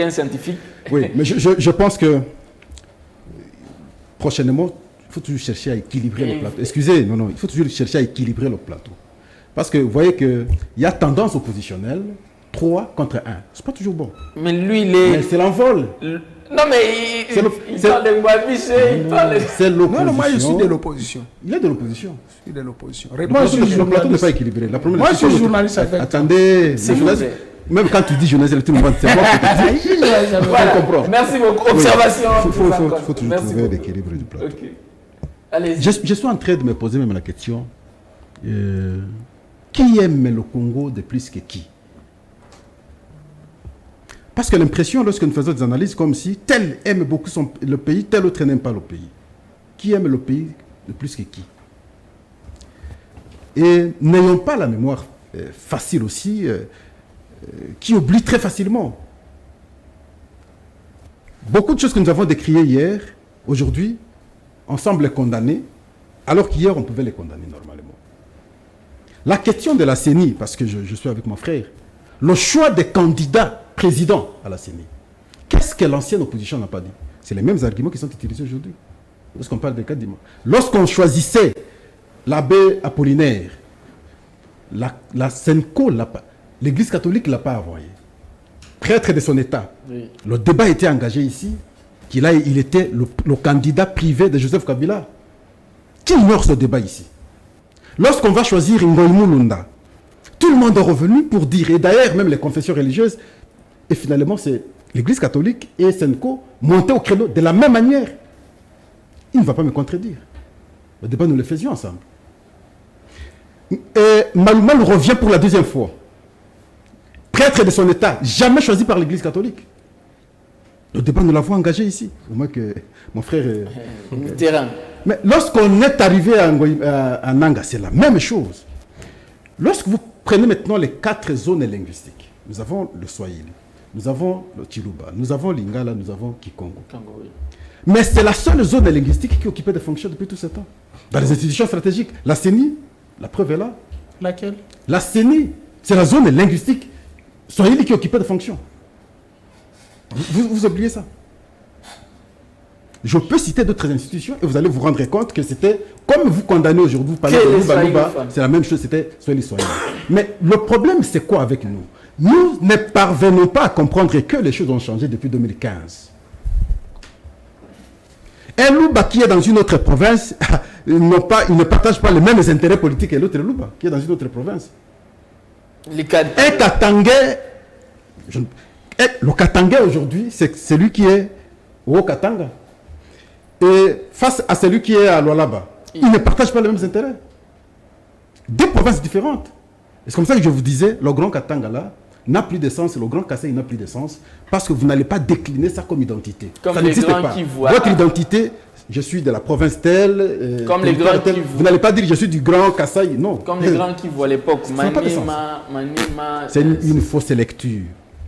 Non, mais je suis en train de vous compléter. Justement. Pour dire que Manima... Cher frère, oui, jusqu'à la preuve du contraire, le président de la République ne s'est pas encore prononcé.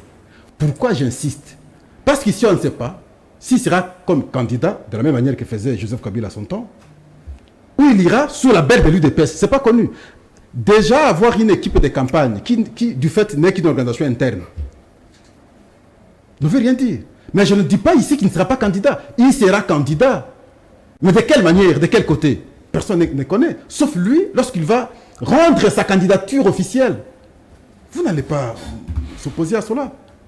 Une telle question ne peut pas engager un débat. Ça, c'est une réalité évidente en face de nous. L'UDPS avait boycotté les élections en 2006. Ce n'est pas parce que l'UDPS n'avait pas un statut. Non. Moi, je viens du ministère de l'Intérieur. Oui. J'ai vu les partis politiques, n'est-ce pas, d'autres fonctionner sans de base juridique. Okay. C'est une évidence. Mais lorsque l'AFDEL entrait, la première des choses avec le président Mouzé était d'anéantir tous les partis politiques. Non, pas anéantir, suspendre la suspension. Et nous avons fonctionné. Si c'était aujourd'hui, tout le monde allait crier à la dictature. Oui. Il n'y avait pas un parti politique qui fonctionnait. On va renaître normalement à partir de Sun City. Oui. Mais lorsqu'on revient de Sun City, le MLC, avec quel statut? De belligérant. Et le PPRD créé finalement, avec quel statut à son temps? C'est un parti politique. Non, mais allez-y, le ministère de l'Intérieur est ici. Vous allez voir la date de chaque parti politique. Et vous allez vous rendre compte que nombreux des partis politiques, c'est après 2006 qu'ils ont eu des documents. Mais l'élection a été organisée en 2006. Les partis politiques qui se sont alignés en 2006 n'avaient pas de statut officiel normalement. Ça, je vous informe. À l'époque, il n'y avait pas Voilà pourquoi je vais vous expliquer clairement que l'UDPS n'est pas allé aux élections en 2016. Ça n'a rien à voir avec ça. Je vous rappelle que ce que vous faites aujourd'hui contre quelqu'un, ça va tourner demain contre vous. Ah oui, hein. Ah oui, hein. Ah oui, hein. Oui. Ah oui, nous sommes rattrapés aujourd'hui. Hein. Ah, ça c'est une bonne chose comme vous l'affirmez. Voilà pourquoi je dis, à partir d'aujourd'hui, ceux qui sont au pouvoir doivent comprendre que demain va les rattraper. Comme ça rattrape aujourd'hui l'équipe de Kabila, où aujourd'hui ils sont exclus du processus. D'eux-mêmes. Mais alors, ils sont exclus du processus d'eux-mêmes. Il n'y aura plus la réouverture maintenant de l'opération de l'enrôlement pour qu'ils s'engagent comme partenaires aux élections. Ils sont exclus. Ça vous rattrape. Je suis content avec les analyses de Fidèle lorsqu'ils s'interrogent sur est-ce que les élections seront organisées. Oui. Il part d'une étude comparative à son temps comme à quel moment on déployait le matériel. Je dégageais la même réflexion moi aussi. Et je peux dire, je suis le premier parmi nous ici d'avoir été dans tous les territoires de notre pays. Sur les 145, j'ai été dans 145 territoires. Oui. J'ai vu les conditions des routes. Et selon vous, est-ce que c'est possible? Non, mais c'est là que je suis en train d'analyser. J'ai vu les conditions des routes, le déplacement d'un milieu à un autre. Mais vraiment, c'est difficile. C'est compliqué. Est-ce que dans l'espace de 3 mois, aujourd'hui c'est 2 mois pratiquement, oui, sinon je vais encore descendre 1 mois, oui. Parce qu'à part le mois d'octobre, novembre c'est la campagne, oui. Est-ce qu'on sera à mesure de couvrir le pays avec le déploiement du matériel pour qu'on soit rassuré que dans chaque coin, il y aura des kits pour l'organisation des élections? Cette question, elle est intelligente. Elle mérite une analyse profonde par nous-mêmes pour interpeller la CENI, qui, je dis ici, toujours une institution indépendante. Je reviens. Mais nous disons que la CENI, c'est une institution indépendante. Les gens, nous les envoyons, même s'ils sont de mes entrailles, je les envoie. Lorsqu'ils arrivent là, prêtent le serment. Oui. Nous devons, comme intellectuels, en tout cas pousser à l'exercice tel que, qui n'appartiennent plus à un camp politique. Même si telle tendance à envoyer, à partir du moment où les gens sont à la CENI et qu'ils ont prêté serment, nous devons fournir l'effort de se débarrasser d'eux, qui nous fassent le travail, parce que nous attendons que la bonne production du travail, pour qu'on ait les meilleurs d'entre nous et nous aider, nous, à nous retrouver en fait compte. Mais si nous, déjà, à chaque fois lorsqu'on envoie des gens à la CENI, nous nous accrochons d'eux, mais nous rendons la CENI dépendante cette fois-là. Sur le plan de la logique, c'est cela. On ne permettra pas à la CENI de fonctionner parce que chacun va se réclamer appartenir à telle tendance. Oui. Et la conséquence, c'est que on va travailler les informations, enfin, on va faire le travail selon les sentiments. Il y a un ami la fois passée, il me dit, vous journalistes qui postulez déjà en novembre, vous devez cesser de prester. Oui. Je dis, mais que dites-vous alors des médecins? Des avocats. Un médecin qui, dans le lit de l'hôpital, il reçoit plus ma bulle, plus sur Roland. Un médecin de l'UDPS. Un médecin de l'UDPS. Il me reçoit. Mais je suis à la mort. Ah, voilà. Je suis à la mort. Et pourtant, le médecin a prêté serment. Oui. Donc, on doit supposer qu'à partir du moment où il est médecin, il n'a pas de coloration. Cette histoire-là, ce n'est pas chez lui. C'est comme vous. Oui. L'effort que vous devez faire à chaque fois lorsque vous recevez des gens sur un plateau de télévision. Que le téléspectateur ne sente pas votre tendance. Comme vous étiez en train d'insister ici pour que je dise que Moïse Katumbi... vous devez laisser les gens... Un journaliste... Non, un journaliste ne porte pas un jugement. Non, mais quel jugement, moi, le jugement, c'est lorsque je dis il est poids lourd par rapport à l'autre. Voilà pourquoi vous devez éviter de porter les jugements. Lorsque vous êtes assis là, vous devez afficher l'impartialité absolue. Croyez-moi, la neutralité totale. Là que pour distribuer la voilà, c'est très important. Et c'est comme ça que je reviens dans ce que je disais. Oui. Chers frères, lorsque nous parlons CENI, souvent je n'aime pas qu'on ait un débat contradictoire. Oui. Ça doit être un débat complémentaire. Parce que ce sera seulement une manière d'interpeller pour que parce qu'aujourd'hui nous sommes dans une phase. Est-ce qu'on peut encore engager le débat aujourd'hui sur la composition de la CENI? On va faire quoi? Là, on ne fait pas un débat. Parce que le travail, aujourd'hui, les gens ont déjà déposé les candidats. C'est comme les débats sur les mandats lorsqu'il s'est installé, lorsqu'il s'est installé au début, le débat avait son sens. Oui. On pouvait engager tout le monde qui veut peut le dire, mais voilà, tel n'est pas venu de notre entrée, ainsi de suite. Là, c'est au début. Mais à ce stade où on a déposé des candidatures, nous sommes en campagne pratiquement, parce que comme vous voyez ce qui s'est fait sur les rues ici, c'est la campagne oui. Et vous allez encore évoquer le débat sur la composition de la CENI. Ça n'a plus de sens. Ouais. Et donc, nous devons, ici, que ce soit Pius, que ce soit moi, que ce soit Fidèle, que ce soit mon frère, nous devons plutôt, à travers nos arguments, ceux qui sont à la CENI, parce que nous sommes dans une phase d'irréversibilité, nous organiser des élections, ces élections, nous puissions nous retrouver nous autres. C'est orienter le débat de cette manière. Je crois que nous allons aider non seulement les téléspectateurs, non seulement la CENI actuelle, mais aussi la CENI à venir, pour que, à chaque fois lorsque nous parlons CENI, nous mettions en tête que nous avons des gens capables, en tout cas dans l'impartialité, nous organiser des élections qui vont permettre que le Congo... Merci beaucoup. Alors, normalement, nous avons terminé. Je vous donne à chacun une minute pour conclure l'émission parce qu'on nous signale déjà que nous avons atteint. Je commence par vous. Merci, cher confrère. Je pense que mon frère Pascal a raison, il a tort. Lorsqu'il revient sur ce qui a été condamné hier, n'est-ce pas, par ceux qui sont au pouvoir, et ils font pire que ceux qu'ils ont condamné hier, on ne peut pas dire qu'on ne peut pas engager un débat. C'est comme si nous allons sur un terrain de football où vous avez déjà un arbitre qui est habillé en... Vous avez le match qui se joue, Daring, 20 clubs, et vous savez la couleur des arbitres, n'est-ce pas? Mais vous avez un arbitre qui est habillé en vert et noir. Il entre sur Qui choisit une question, cher frère. Non, qui choisit souvent les présidents de la CENI? Ok, c'est par là qu'il fallait. Vous n'avez qu'une minute. C'est très important. C'est par là qu'il fallait commencer. Et commençons par 2016. Puisque oui, commençons par. Commençons 2016, 2018. Oui. Qui choisit les présidents? Commençons. Qu'est-ce qui avait été dit par la loi? Le président de la CENI provient d'où? De la société civile sous confession religieuse. N'est-ce pas? Ok. Est-ce que Malou Malou était de la sous-confession religieuse? Oui ou non? Oui. De quelle confession? Mais c'est cela le problème, parce que le débat qu'on engage ici, c'est le même que nous avions engagé en 2016.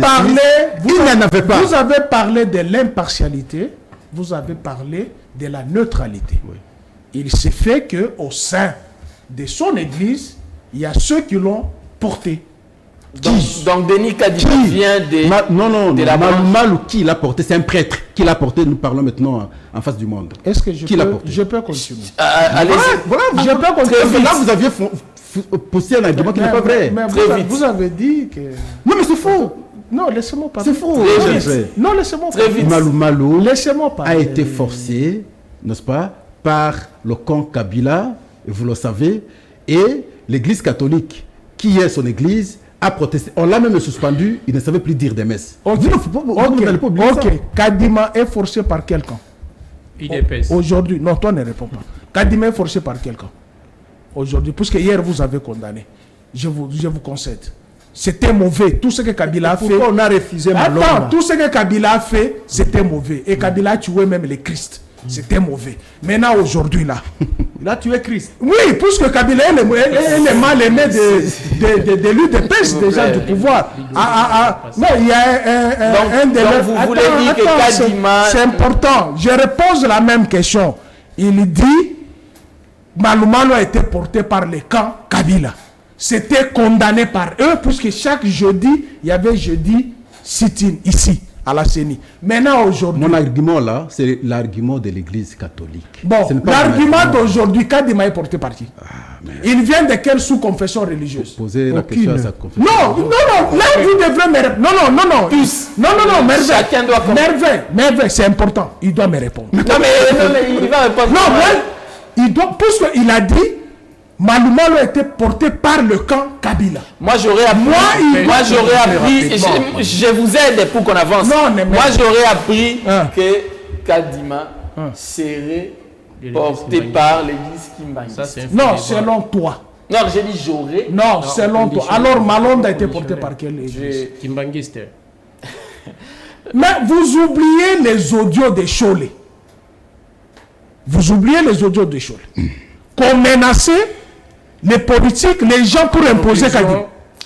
En conclusion, non, attends, Mitterrand, c'est important. Je n'ai pas fini, c'est important. Les débats ne peuvent pas être clos. Puisque vous avez des tricheurs qui ont déjà préparé les lits de la tricherie.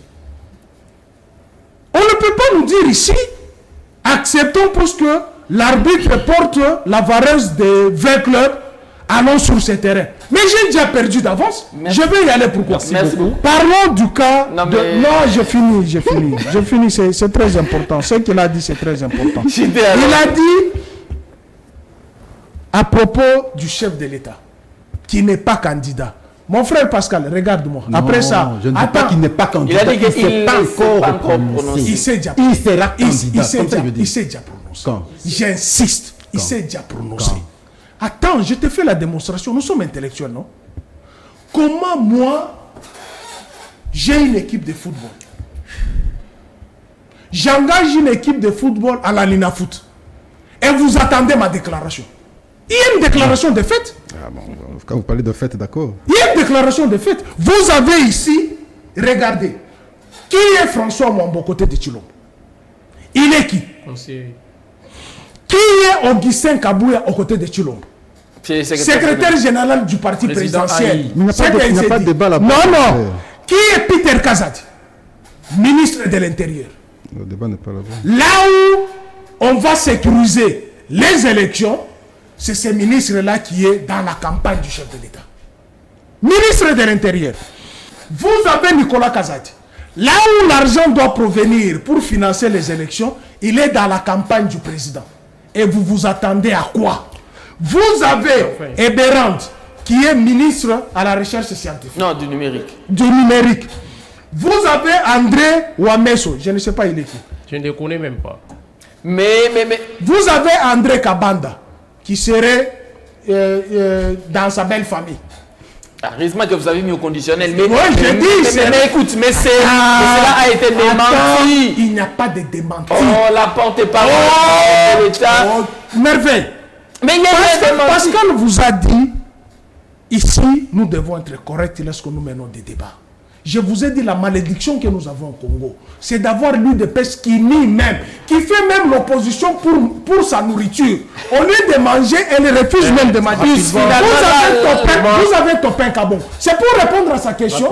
C'est pour répondre à sa question que ici, même si, comme je vais paraphraser comme Jean-Michel Cancan disait, même si vous montez en bas, vous descendez en haut. Il s'est déjà proclamé candidat. Mais son équipe est là, mais son équipe est tellement tribalisée. En conclusion, je vais dire ceci, mais bien avant cela, Pascal. Non, s'il vous plaît. Mais je suis en train de parler, vous m'avez donné une seconde, je peux répartir mon argumentation en secondes. Allez-y. Que Pascal avait dit tantôt, bien que par inadvertance, je n'ai pas pu rebondir là-dessus. Il a plébiscité, félicité, lorsque mon ami fidèle a félicité les gouverneurs, je ne sais pas, des Nord Kivu, du Sud Kivu, merci. Pascal a dit, mais si les gouverneurs travaillent bien plus que c'est lui, les représentants du chef de l'État dans une entité territoriale décentralisée qu'on appelle province, c'est-à-dire que cela entre dans le bilan, dans l'actif du président de la République. Mais c'est contradictoire. Lorsque Gentini fait mal ici à Kinshasa, il est désavoué par l'UDPS. Mais lorsque Gentini fait bien, on va chanter Fatih Beto. Donc il faut savoir assumer quelques comportements. Je vais conclure en disant ceci rapidement. François Mitterrand, dans son livre intitulé Ma part de vérité, a dit qu'on ne vient pas au pouvoir pour se plaindre, mais on vient au pouvoir pour répondre aux desiderata du peuple. Mais je ne comprends pas l'IDPS. L'IDPS, tout ce que l'IDPS cautionne aujourd'hui comme bêtise, pour justifier cela, commet aujourd'hui comme bêtise, pour justifier cela, elle ne fait que IDPS comme mignon. C'est rappelé de Joseph Kabila. Maintenant, je me pose la question de savoir, les stylos rouges que Tshisekedi avait promis, je vais corriger Kabila, à l'aide d'un stylo rouge, où serait passé ces stylos rouges? Donc, peuple congolais, c'est le moment de comprendre que l'IDPS, après son passage à la présidence, doit se faire enregistrer dans le ministère des Cultures et Arts, parce qu'elle nous a vraiment présenté un spectacle qu'on ne peut pas palper à l'œil nu, un spectacle qu'on ne peut pas non plus consommer. Merci, c'est ça mon mot de la fin. Alors, fidèle. Merci beaucoup. Moi, mon mot de la fin, je voulais seulement inviter le président de la République à ne pas se présenter comme avec monsieur Corneille Nanga de laisser, de nous faire assister au spectacle. On ne peut pas venir nous dire à la fin du mandat du président de la République des histoires qui concernent ou qui concerneraient les accords. Non, c'était pas la thématique d'aujourd'hui. Et moi, je conseille au président de la République, s'il pouvait avoir le courage de démissionner, ou s'il ne va pas démissionner, qu'il se retire seulement de la course. Parce qu'au vu de cette architecture de sa campagne, je ne vois pas Peter Kazadi, je ne vois pas Nicolas Kazadi descendre à Goma ou à Bukavu, venir galvaniser les troupes là. Merci. Et pour finir, au temps de Kabila, je suis en train de me poser cette question. Je voyais, lorsque vous êtes ministre au gouvernement et que vous êtes candidat, les gens déposaient leur démission. J'ai posé cette question récemment. J'ai posé ça à quelqu'un pour demander, mais tous ces gens qui sont des ministres, qui sont des mandataires publics, qui sont des candidats, la loi dit quoi? On ne peut pas être candidat lorsque vous assumez des hautes fonctions. Comme ces gens qui sont cités dans la campagne du président. L'un qui va sécuriser les élections. L'autre qui va sortir l'argent. Et ainsi de suite. Moi, je pense que ça aussi, c'est encore un trichement, une autre tricherie qui s'organise.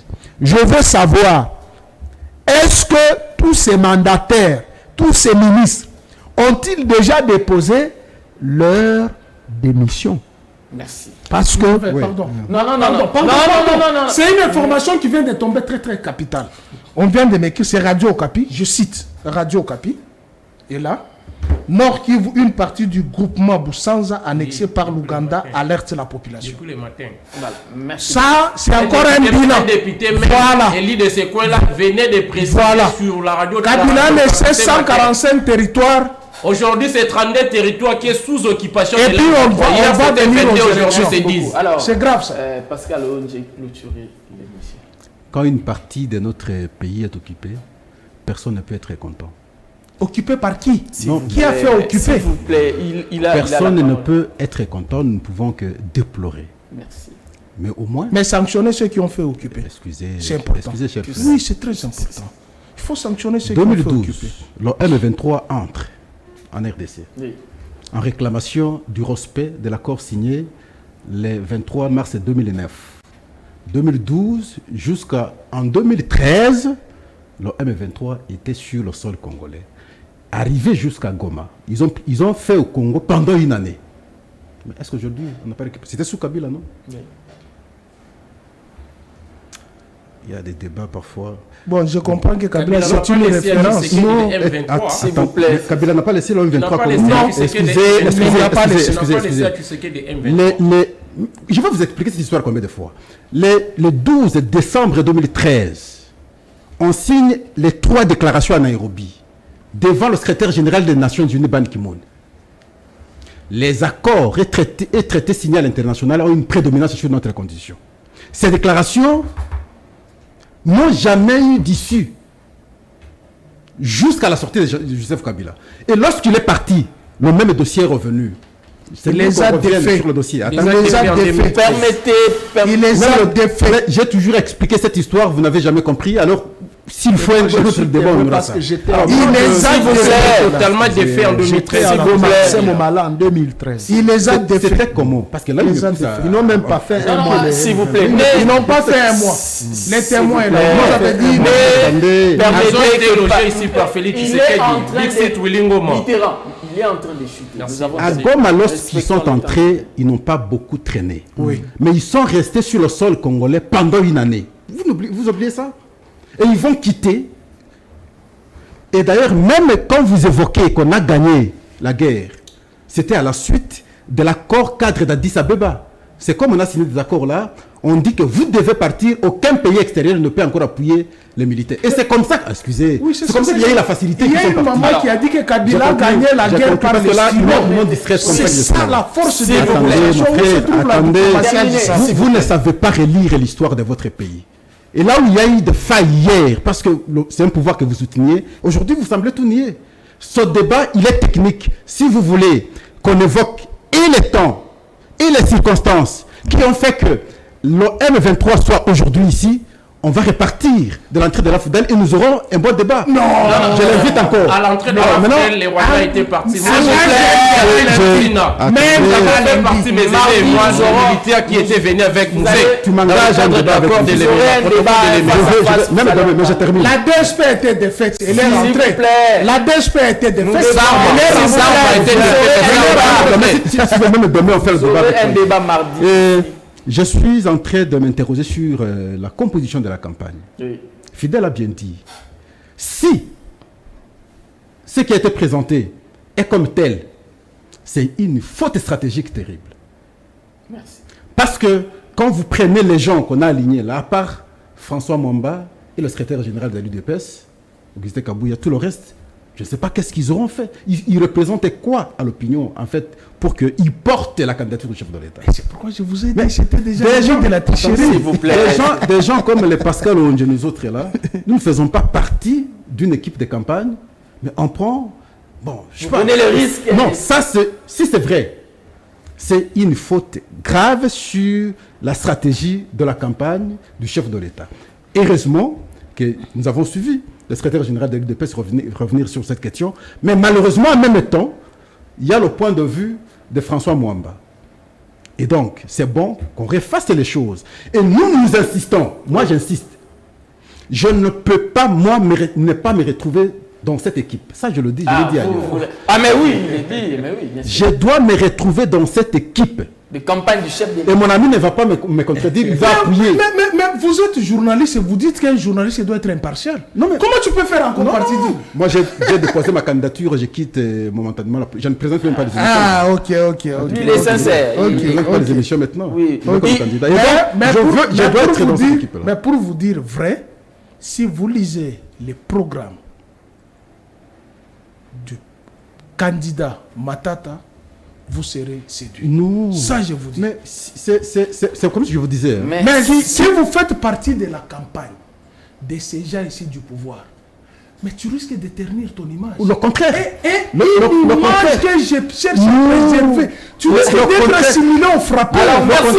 Le dossier RAM Vous êtes en train d'empêcher Pascal de passer pas toi. Je dois être dans cette équipe-là. Oui. Pour qu'on porte très haut la candidature du chef de l'État pour faciliter son élection. Les gens qui se sont battus, les gens qui se battent toujours, ne peuvent pas à chaque fois être mis de côté. Oui. Et des gens comme ça qui continuent toujours à bénéficier, même à l'occasion de rien, prennent toujours le premier rang. Enfin, la première position. Ça, nous disons, moi je dis, on ne peut plus accepter ça. Merci on doit beaucoup. corriger, on doit changer. En tout cas, on doit revoir cette équipe-là. Mais tu es candidat, comment tu peux être Merci beaucoup. Mais tous les gens qu'on a alignés là sont des candidats.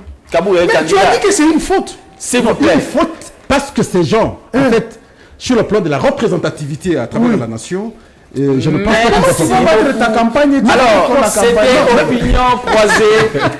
Vous avez compris que c'était le grand débat. Retrouvez cette émission en rediffusion. Non, lui, c'est mon frère. Ce soir à 21h. La même émission à suivre en boucle sur New, ta télévision, notre chaîne partenaire, mais également sur Peter Tiani, RDC Télévision. Là, c'est sur YouTube. Vous pouvez également couper les extraits et partager. Et je vous retrouve la semaine prochaine avec le même plaisir avec Pius. Oui, nous deux. Sur la question. Et Pascal, sur la question. Le témoin sera là. Lui, il sera là. En tout cas, on revient sur la question. C'est quand, quel jour? Le mardi.